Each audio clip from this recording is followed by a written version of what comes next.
is not just a problem of elevated blood pressure. I will be discussing a case of a young man who presented to our facility.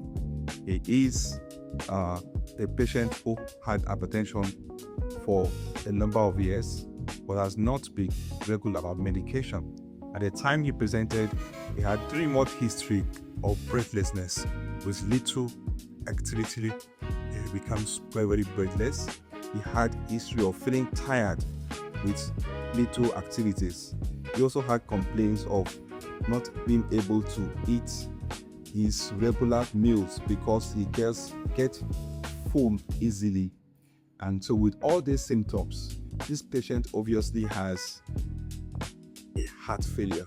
When we examined this patient, we saw that this patient actually has an advanced heart disease from hypertension. So in this video, I'm going to discuss our cardiac scan echocardiography results of this patient who has long-standing hypertension and has not been on medication. So what happens in this patient is hypertension will gradually cause remodeling of the heart.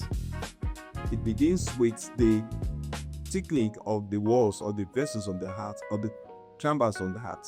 When the pressure is not brought under control, the patient will gradually become symptomatic, having symptoms of heart failure. What happens in this patient of the gradual thickening of the heart wall muscles will progress over time to enlargement of the cardiac chambers. And when the cardiac chambers again becomes enlarged, the patient is unable to pump because the heart is a pump. It should be able to pump and blood adequately. But enlargement of the cardiac chambers, the thickening of the walls, the heart is not able to do that. The normal ejection fraction should be between 50 to 70%. Every blood that comes to the heart, 50 to 70% of those blood should leave the heart. But because this heart has become so enlarged, the heart is unable to pump. So what we got in this situation is a ejection fraction of 26% and even below. Patient also has a diastolic dysfunction, diastolic failure.